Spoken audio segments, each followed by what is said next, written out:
So what's your podcast about? Superheroes. It's a little geeky, but I think you guys are gonna like it. Try not to be too geeky. No, I can't promise that. Should we begin? It's a bird. It's a plane. It's the Geek and You Shall Find podcast. Welcome back to another episode of Geek and You Shall Find the podcast. I'm Brad Faye, and as promised, we've got Kelsey Dickerson up in the house. Going to share one of our favorite stories today that we get asked about. That and Stanley. I don't know. What do you think people ask us more about?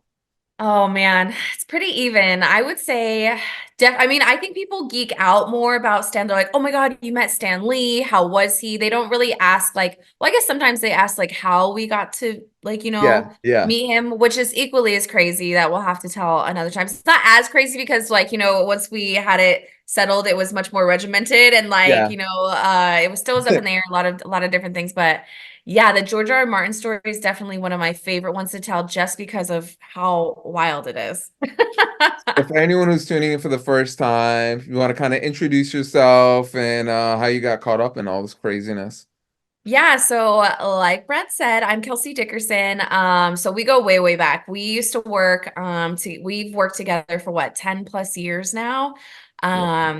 And you were the first person. So Brad started, Superhero Faces and was writing a book and all these different things and decided that he wanted to get some video content going to Comic-Cons and things like that. So really you were the first person that gave me on-camera experience and was like, hey, you want to do this? Let's go. And we just kind of, just we threw something at the wall, see what would stick. Ended up, doing some man on the street type interviews with cosplayers at Phoenix Fan Fusion, which used to be Phoenix Comic-Con. And yeah, it's grown into this huge, well, not huge. Well, it's this humongous thing. It's blown up. It's international, man. Which we are technically. No, but it's really grown and it's been such a great adventure. Along with Arvind Navaratnasingam and Nick Williams, Faye. We have been able to really grow it into what has become our documentary, Geek and You Shall Find, and working on a new docuseries as well, which is in the works. So super exciting. Very grateful for all of the opportunities. And yeah, speaking of opportunities, who would have ever guessed?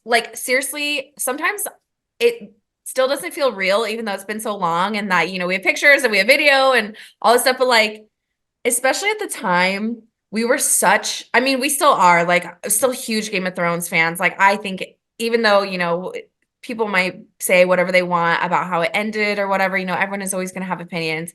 But it still, in my opinion, is one of the best, if not the best series in the world, in the history of TV. So to be able to have interviewed the mastermind, that created it and, obviously has this whole world that he's able to put into an even bigger lore than just the television series with his book series. It was incredible, but it was crazy, Brad. It was crazy. We'll dive into it, but you just got me thinking something I never thought of. You were talking about, now some time has passed and this and that, but I wanted to, so this would have been October 2016.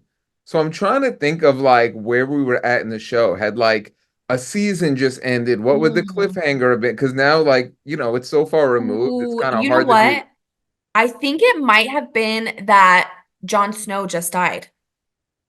Because remember, he was like, you can't ask me about I think because he was that was one of the stipulations. So it was I don't want to talk about Game of Thrones. And then everyone also was talking about the book not being done and he's being really bombarded by it. I think it was Jon Snow had just died.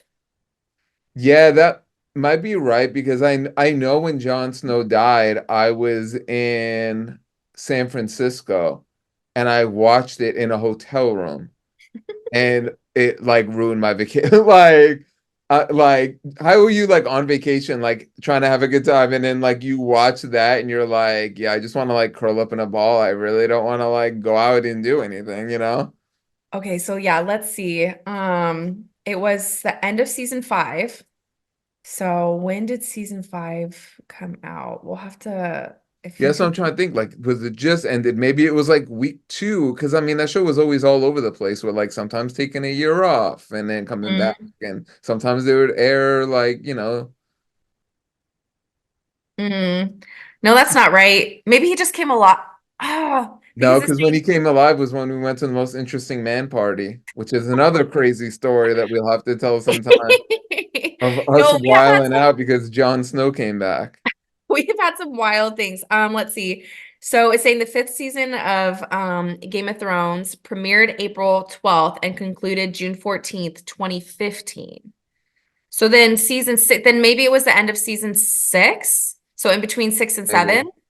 That must have been what it was. That's wild. Yeah, it's I know it's wild. so Yeah, crazy. It's it's hard so to. crazy how long that show was like on the air too. For only, I mean, it was what, like 8 seasons, but it was technically on the air, I want to say Mhm. like 11 years. Yeah, I don't know. Like, 10 or 11 years because like they took long periods off. It was like a regimented, like season 1 was 2011, season 2 was 2012. Like it was just kind of like all over the map. I want to say it started 2011. So yeah, that sounds about right that it would have been 2005, Mhm. 2006. I want to say like season 1 was 2011. But yeah, But yeah, like, but to your point though, like Game of Thrones seriously had such a stronghold on people that you're talking about being on vacation and being like, and I'm sure too, like, was that the trip with like Sarah and Noah and all yeah, them? yeah, So I'm sure you guys were all huddled up in the hotel, like watching this episode because you just could not miss it. And also, too, like, because it's one of the most pirated, if not the most pirated show, like, you also don't want, like, you're not trying to, like, catch spoilers on Twitter because people did not give a fuck no, about putting spoilers out there or, like, talking to you about, like, did you see Jon Snow died or did you see Jon Snow's back alive? And you're like, no. And you're like, oh my God. Like, you learned the first spoiler that you got for Game of Thrones, like you learned your lesson and you're like, I'm not yeah, talking to anybody. Or the first thing you say, you don't even it's like you don't even know if you watched it, like if they watch it or not, you yeah, just assume.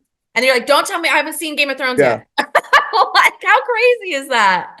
I mean, that Oh show man. changed everything. That show Mhm. like changed like pop culture. It changed the Mhm. way we watch TV. It kind of tied into the whole like FOMO thing. Like I talk about all the time too about like Marvel more than anyone like knows how to tap into FOMO. Like the only movies I go see in theaters are the Marvel movies Mhm. because you don't want to get like the post-credit scene spoiled or like, oh, this person popped up and made an appearance. So even if it's a movie I'm not excited to go see, you go see it just because you're like, well, I don't want anything ruined. Like, but you're not gonna, go see like a great like, movie like, like an Oppenheimer. I'm not worried about Oppenheimer getting spoiled for me. So I'm like, whatever, I'll just wait for that to be on TV. Or 90% of movies that come out, I'm like, well, whatever, I'll just wait for that to be streaming. But the Marvel movies are the only thing that you feel like you kind of have to watch as it happens, or you're gonna miss out on having that genuine reaction to something in the moment. And I think Game of Thrones kind of like started that. Yeah, especially like, streaming definitely. I was actually just watching something today, like Matt Damon put it like really eloquently from like a business perspective of like, how streaming has affected the type of movies that come out. Yeah, you don't really get that experience, that shared experience with movies anymore because of streaming. But you're right, like Game of Thrones was it was a worldwide shared experience because everyone was making sure to tune in and you weren't just watching it by yourself, you were watching it with friends. And even if you were watching it by yourself, you're like, I have to talk to someone about this. Like whether it's at the water cooler the next day at work, or you're texting someone as it's happening, or on the phone, with your best friend. Like it truly was such a such a widely shared experience. And it really did change streaming because I really can't even think. I mean, there's been like a handful of things here and there that you're like, oh, like, okay, can't wait for it to come out. Like Stranger Things is like a perfect example, but it just dies. Like it comes out and then people might talk about it for a little bit, but it was not like that with Game of Thrones. And it definitely just had so many different types of people too. Like, I think we talk about this a lot in Geek and You Shall Find, especially when it comes to like more like nerdy or like geeky things, right? Which sci-fi and fantasy, which like, obviously Game of Thrones is like kind of like it's like a fake historical Yeah, fantasy in yeah, my mind, where there's like parts of it that you're like, oh, this feels very like, like could have been history, and then there's dragons, and like different things like that. But when you used to be a fan of Lord of the Rings, people are like, oh my God, that's so nerdy. Like, what do you mean you like Lord of the Rings? So it was like very divided, you know? And then I think Game of Thrones definitely had that bridge to where people who didn't know anything about fantasy or other people who were only about fantasy, it really like helped create that common ground. It made it way more mainstream. Mm-hmm. Yeah, open up the door too. When you were saying that, it made me think of like, I don't know, maybe there's something before this, but like reaction videos are so big now. Like in Mm-hmm. regards to pop culture, people do reaction videos of them watching the trailer. Like, I wonder if Game of Thrones might have started that with like the Red Wedding of people were like filming people like watching it for the first time to get that reaction, and then putting it up on YouTube. That now that's such a common thing is like reaction videos to sporting events or like, yeah, there's so many ways that show just like, and I don't know if we'll ever go back to it because, like you said, everyone was watching at the same time. Now, like, yeah, stuff gets put on like digital, but like, True Detective comes on tonight, but like, yeah, some people started at this time, some people Mm-hmm. started at that time, some people aren't stressing it. We'll wait till tomorrow. Like, HBO was right before you had everything like streaming. So you were Mm-hmm. watching it on HBO. You were like still had cable and were going to your cable channel to like watch it. Maybe you paused it and started it a little bit later. Like we weren't like that analog at the time, but like it really did change everything. And like because now everything's changed so much, I don't know if we can go back to that. Or it'd be hard to go back to that. Yeah, it really is. Yeah, I mean, streaming has changed the way that we consume media. Absolutely. It's both for better and worse. And I think you can argue both, just like social media, and different things like that. But yeah, you're right. Like reaction videos. And it's so funny because even years after, the Red Wedding has come out, I feel like people still like be like, if someone's watching Game of Thrones for the first time, you're like, oh, like you got to let me know when you get to this episode. Like, Yeah, or yeah, like, yeah. be like, or when you say like Red Wedding, like you just automatically, people, even if you haven't watched it, like, what it is and like just how jarring it was. Which obviously if you were along for the ride, then it's like way crazier when you're watching it. But yeah, reaction videos, that's a good point of like those probably really became more popular. I mean, millions of views on a reaction video. That's insane. Yeah. That is so insane. But yeah, Game of Thrones definitely changed the way. I mean, one of the most recent thing that I can think of, and still it didn't even have as high of like, what we're trying to talk about of like, people being like, I have to watch this right now. Like, I don't need to be spoiled, like The Last of Us. Again, another HBO show. Another that's an HBO adaptation of the video game, which amazing, so good. I can't wait for the second season. And then yeah, House of the Dragon, which is a spin-off of Game of Thrones. So it really just goes to show. And two, I was reading the same, I can't remember the show that they were talking about, but it was on Twitter. And they were talking about how there was this one show that the like writers or something were trying to make it more Game of Thrones-esque. Mm. And people were like, not everything has to be Game of Thrones, even though it has affected like the way that people, view shows of being like, not always going to be attached to your favorite characters and things like that. But yeah, not everything fits in the Game of Thrones model because it definitely blew it. Like it broke the model.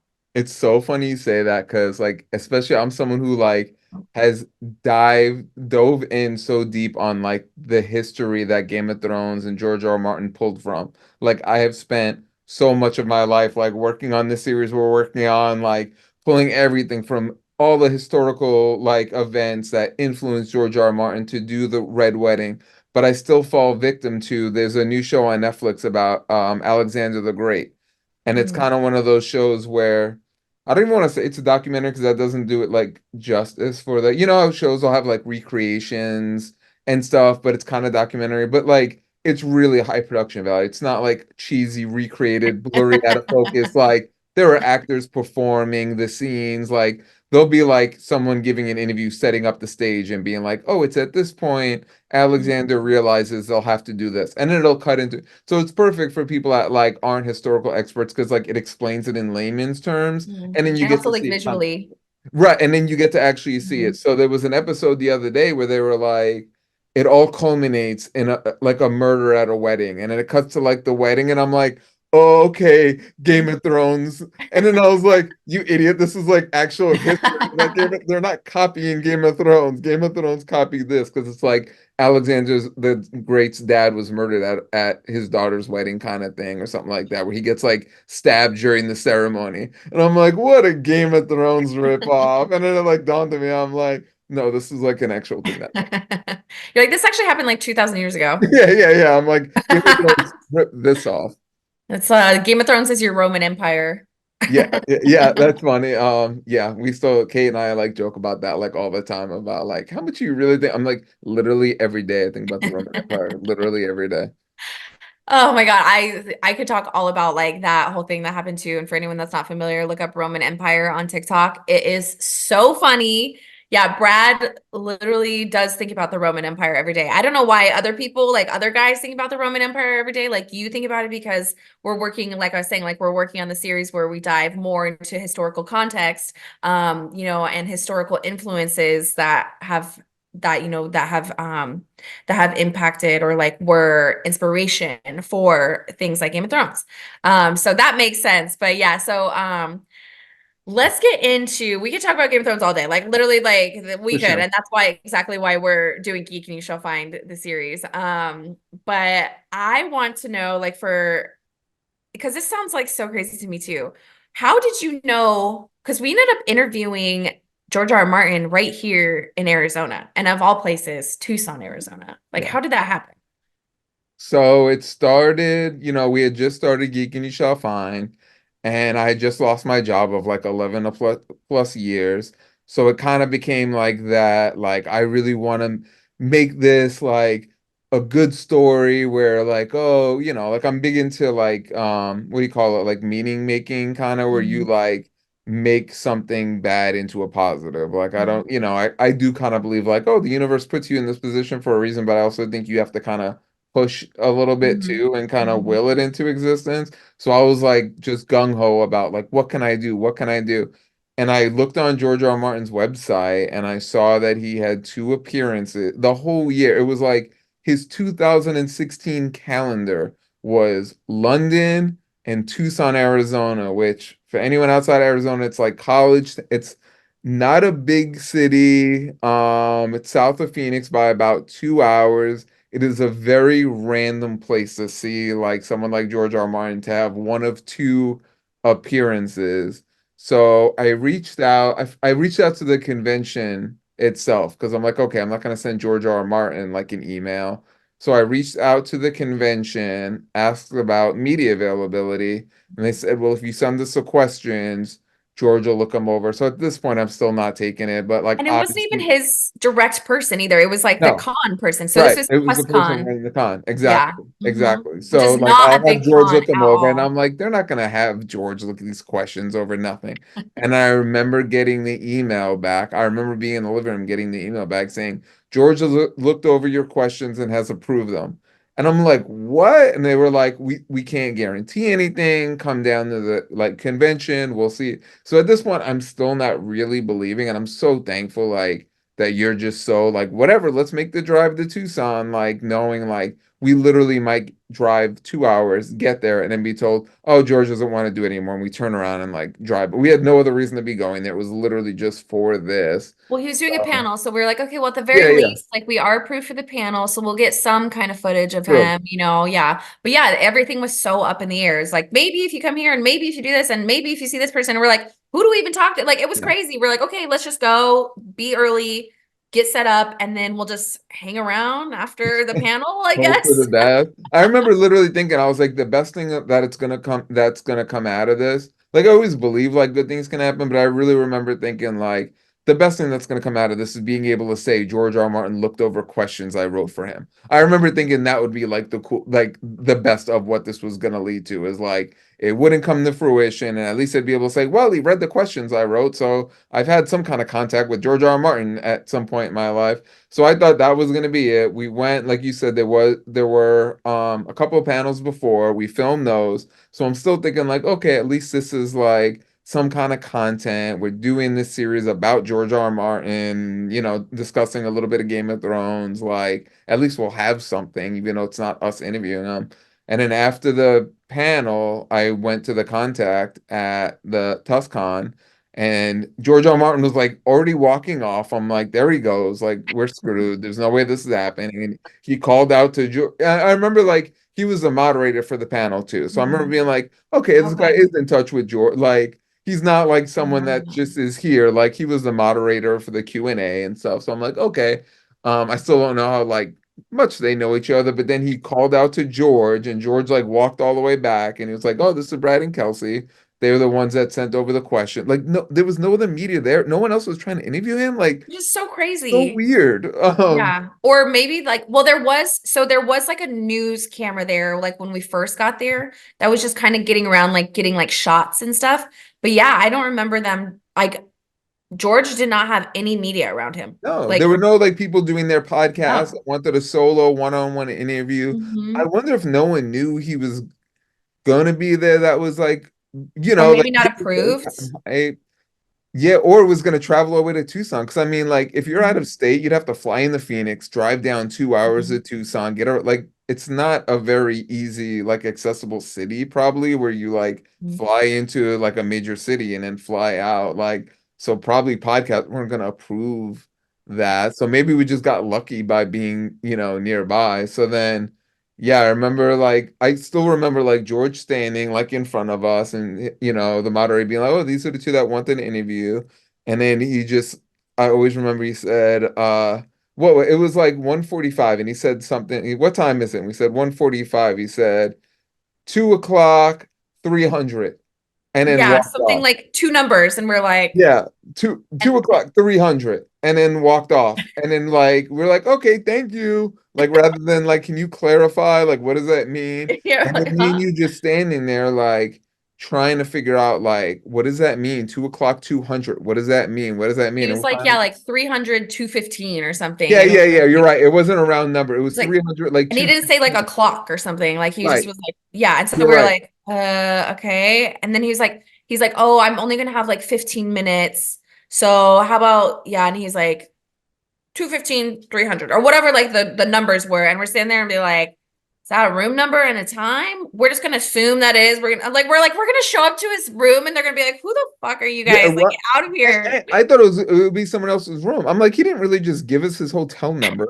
Like, he doesn't know us. He just literally told us what hotel room he's staying in. Like, we're just gonna go to his room and interview him in the room. I thought Yes. we'd have like a room that we interviewed him. Like, I didn't think he would be like, here's my hotel room number, just stop by. Especially because like at the time he was getting a lot of death threats and everything because he had just spoken out a lot about like kind of I don't know. It was a Like the lot of border and anti-Trump stuff. stuff, but it was more of like the global warming and like climate change and like stuff like that, Yeah. and getting like a lot of death threats. So I remember being Well, like, there's no way. yeah, and I just looked up the date and it was November 11th. So that would have been right after the election Yeah. in 2016, which was already insane. Yeah, so right after the election, so just like a wild time in like our lives in America, in the world, The in world, like yeah. all going on. That's why it really does feel like such a whirlwind. Yeah, so gives us his hotel, which again, we still don't know for sure he's given us his hotel room number. We're thinking he means at 2:15, go to room 300. But for all we know, we might knock on the door and someone else answer and be like, "What are you talking about?" So, all right, take it from there. What happens next? Yes, and like we totally like misinterpret what he said. And to give people perspective too, so Tuscan was in like so the Hmm. hotel rooms were like you walk in and there's the lobby and then there's all these like conference rooms, I would say. It was very small. It's very, very small. It's nothing like if you think about like Phoenix Comic Con, definitely not San Diego Comic Con, obviously. It maybe was like a handful of rooms and there was maybe like a few hundred people, if that. So just to give you perspective of what it was, and then behind where the conference rooms was, conference rooms were, there were different buildings. So we're like, okay, well, it must be this building So we go because we're like, okay, well over here, like that is like all gated off. We can't get into that area. And the numbers didn't like match up. Like, cause like I can't remember the exact number of what like his room was, but like we're like, okay, well, there's only 2 floors That's on right. this side, so it can't be that one. So we're gonna go over here because it was like at least 6, 7 stories tall. Yeah. We go into this building and we're like looking around. There's no one, not a single soul. It's quiet. Like the lobby is done. And it's like, it's not like decorated or anything. There's literally not a single soul in there, but we're like, okay. Oh, I think it was like even higher than 300 because we went like up like 4 or 5 stories. But anyway, so like we go up to like the level that we think it is. It's getting close to the time that he told us. And we're like, we got to find this room. We get off of the elevator. We look around. The doors don't even have like knobs on them. Like it's clearly Freshly still under painted. construction. Yes, there's like plastic everywhere. Like it was like so crazy. It was like it either looked abandoned or like it definitely was like under construction, but it's a part of this hotel. How we were able to get in there, probably like I'm shocked that the elevator still works. And so we're like walking around, but we're still trying to find that room because we're like, well, maybe his room But is done and they wanted to give him a yeah, private room. exactly. They wanted to put him in this. It literally looked like where Dexter would do one of his murders. Yes. Like it was like Yes. if Dexter was to murder someone at a convention and be like conveniently there's this abandoned building with an empty floor for Dexter to do his murder room. Like it looked like that. And you know what? That would be perfect too, because like the conference, like it was close enough to where like then he would have like an excuse, like it's only like 15 minutes that he's gone, but then he's like seen at the conference the Yeah, whole time. So that would yeah. actually be a perfect. But eventually we get to the point where like look at each other and we're like, it's clearly not here. Like, okay, let's try to go back to where the other rooms were at and just try to find it. But we go back I'm there and so sweating. I'm yes, sweating, yes, thinking it's not. we're gonna ruin this. Yes, we're like, we are not going to make it in time. He said he only had 15 minutes. We're getting really close. Like, it's not like a far walk, but it's still a walk. Like, and we have to set up too. Like, so we have to set up, and that's like a whole other story about like the setup and like whatever.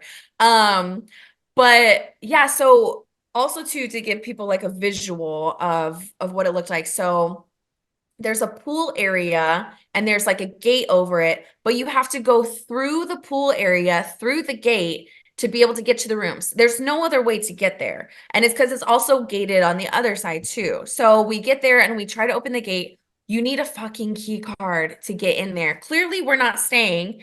And like we have these cameras. It's like people who know George R. R. Martin is staying there, and then someone, I don't remember what it was. Was it someone like that was just coming in and out and we just like Yeah, I went think behind someone was them? coming like Mhm. close enough. We're like, please trust us that we're okay. We're legit. Like, Like please. I think we just said like, oh, like we're trying to get to our friend's room or like we're trying to get to our room. We don't have a key, like some, whatever. And then they're like, okay, let us in. We like walk around, like I think we go on like the wrong side of like where like it is like the opposite side. So we're like walking around this whole thing, finally find his room. It's like the last room. And there, I believe was his security inside or Yeah, he outside? came He was during already the outside. interview because I know when I'm editing, you can hear the door creak when he walks in. You Mhm. see the light kind of change because like he kind of walks like through the light. Mhm. So I always know like that he came in during because we didn't know he had a security guard at first in the I room. think I feel like, I don't know, like, and this was so long ago. I feel like he was there and then we're like, oh, we have like an interview with George or whatever. And then he like checked on him and then Oh, he you like think stood he out. answered the door? I think either Because he I was like always standing wonder outside or that. he I'm like, was did George just answer the door? And we're like, hey, George. he didn't answer the door.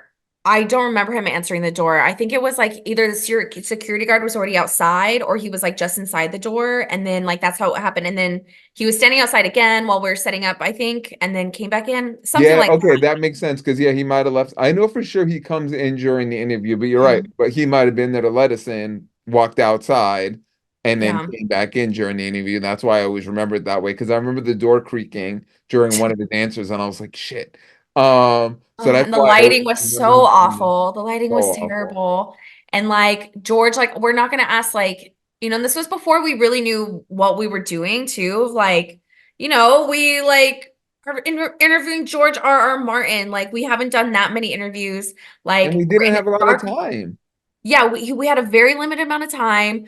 we like had very limited experience, like miking people up, lighting a dark room, like, you know, all these different things. And two, like, I mean, obviously we're nervous. Like, I mean, I was nervous, and like, we're trying to set up, we're trying to be quick, like very conscientious of his time.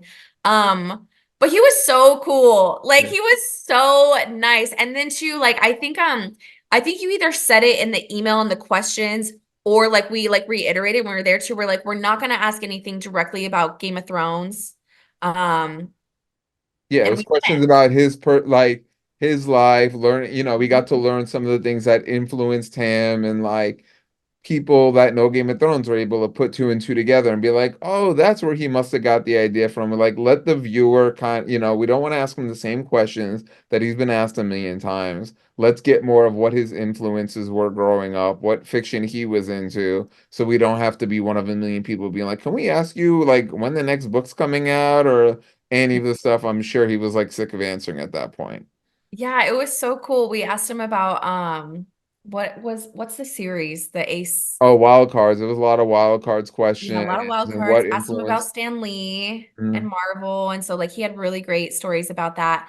And then too, and this is like more for personal of like, you know, we have it in our brains, but we were talking about like his trips to New Orleans and stuff, like obviously not on camera, but like while we were just talking to him, you know, he was just being very just really buddy with us. It was like really cool. It was like one of the like most fun experiences that I had, because he just was so nice, so relaxed. And then yeah, it got to a point where he was like, okay, like I gotta start getting either like we were done with our questions, or the security guard or someone like said that we are done. And it was just so yeah, it was such a fun story, but it's definitely one of those that you're like, man, like not only does someone like George R.R. Martin, like, you know, when we give them the premise of what we're trying to do, believe in what we're trying to do, but also trust us. You know, we're Yeah. like, we're not HBO, we're not like, you know, CNN, or like, you know, these big, huge professional crews that have like, you know, a lot of you know, trust behind the brand as well. Like, you know, we're just two filmmakers, came down from Phoenix, you know, like didn't even have anything to show for Geek, You Shall Find Out. Weren't really even sure exactly where it was going fully. We had an idea. But to be able to like, I mean, Brad, especially for you, like what does it mean to you, like looking back on an experience like that, to be like, oh, not only did he like believe in what we were doing, which now has come fully to fruition and it's out and people can watch it, but also that like we took a chance as well. Yeah, I mean, yeah, it's like I hadn't really thought like, you talking about like we're not CNN, we're not HBO. I mean, there literally is nothing in it for him. Like we're not helping him get publicity. We're not helping him promote a book that no one would have heard about otherwise. Like there is like nothing, and I think one of the things that helped, like you talked about like how we were just like chit-chatting, is like I started talking about that's the thing I always tell people is like me and him going back and forth on first appearances of like Silver Surfer was, first appearance was Fantastic Four 48. Oh, wasn't it 47? Like, so, Yeah. like having that, like, okay, you're legitimately like really into this thing that I'm into, not having, everyone always says, like, would you, talk to him about Game of Thrones? I'm like, we never brought, I'm like, I had my House Greyjoy shirt on. So I'm like, so there was that little, you obviously know I know Game of Thrones. I'm not someone Mhm. who's like here to talk to you and doesn't know shit about like your work and just got thrown into this Yeah. assignment. Because I'm sure there's a lot of that too of people that are like, whatever, I don't know anything about this. I'm like, I'm wearing a Game of Thrones shirt. You obviously know I care about the show, but I'm still not gonna ask you about the series or the book or anything. Mhm. So I think that helped him like loosen up around us a lot, as we weren't like jumping in about Game of Thrones. And you know what? Now I am remembering what part of Game of Thrones and why it was so crazy. It's because season 6 had just ended, and that's where the books end. Because 7 and 8, remember? And that's why everyone was so mad about the books not being done. And like that was a huge part of us being like, okay, we're not asking a single thing about Game of Thrones. We're not like, we're not gonna like undo his Oh, trust, you know, because everyone was, that was like one of the first like, or like the biggest times that people were spewing so much hate towards him for not having finished the book. Because in season 7 and 8, or at least 7 that we knew about, was coming out, and people were like, oh great, like, but it's not going to be what's on the his books now, and name? he hasn't finished the books, like, you know, I'm so wondering that's if that would have what. been like I'm wondering if that's the finale. I think it was when Arya like leaves the Hound and leaves for Bravos. I think it's the season that ends with that would have I been it. pretty sure it's when Daenerys has all of like has everyone on the boats. And That's they're how it is. heading to King's Mhm. Landing. That Mhm. could be too. Damn, man. So That's it great. could also be like, there was a bunch of different things like ending at the end, but I just remember that sign and that was end of season 6. But yeah, I was trying to think because I was like, there was something major going on, which is why he wasn't wanting to talk about Game of Thrones and why we definitely wanted to avoid the topic. But yeah, it was so amazing to be able to interview him and have that experience. Who knows, maybe our paths will cross again in the future. But yeah, speaking of like, series and stuff, House of the Dragon will be coming back this year. That's super exciting. Yes, very hyped for that. I I don't know. Like, man, it's such a good like that show is good. There's so many different things. There like just like Game of Thrones, like there's so many things that I'll forget I care about a storyline, and they'll start showing that storyline, and I'll be like, oh, that's right. I'm like, I really was more intrigued by this storyline, but then I'll get caught up in that. And then they'll cut away, and I'll be like, no, no, I want more of that storyline. And then they'll cut to a completely different story, and I'll be like, oh, that's right. I forgot this is going on. Hell yeah. And then I completely forget that other thing. Like so many good threads. It's not like most series where like there's one thread that you care about and you're like, I don't care about this romantic story going on over here, or why do they keep coming back to this character? I don't give a shit about this character. Like it does such a good job of like so many different threads that you like can't wait to see how it unfolds. Yeah, it's a great show and the actors are incredible. And two, so obviously this is on our YouTube. We'll probably start posting again to our podcast. So in addition to our documentary, Geek and You Shall Find, we have been doing reaction pods and videos right here on our YouTube channel, as well as like, everywhere that you stream your podcast. If you look up Geek and You Shall Find, be able to look it up. But yeah, that's definitely going to be a show that we bring back to be able to react after, a breakdown of the characters, what our favorite moments were, things that maybe that we're excited for, that we're looking forward to, or like some predictions and stuff like that. It's definitely fun. So make sure to check that out. And then two, yeah, you were saying, speaking of the books, going back to that, potentially, maybe, There's right? rumors we might be within the next year of Winds of Winter coming out. There's rumors swirling that they kind of are tempted to announce maybe later this year, but the last thing they want to do, and I get it, is you don't want to announce later this year and it doesn't happen and everyone's screaming the sky is falling. So they might announce like spring of next year to be safe. And then if anything, it'll be a pleasant surprise around the holidays that it comes out a little bit early. But Oh I my think we're getting God. closer and closer to like there being some big announcements coming soon. Yeah, I think I saw it was like less than 1,000 pages or something that like he had left, or less than a few hundred, I don't know, something like that a while ago. We're not a legitimate source on this, okay, you Yeah, guys? yeah, Don't be yeah. coming for us. Unless you want to hit that subscribe button and then go Yeah, ahead, then you can we're hate this reading all you the want. blogs and everything just like everybody else, trying to keep up with this. Exactly, but that's super exciting. But yeah, that is our story about how we met George R.R. Martin. If you would like to see what we were able to get and how he was inspired by comic books, Stan Lee, Fantastic Four, and all of that, you can definitely stream Geek and You Shall Find. It's actually free right now on YouTube, but it's on a lot of different platforms, including iTunes, Amazon, Tubi's also free, Plexi. Just make sure to check out geek.movie to be able to keep updated with us.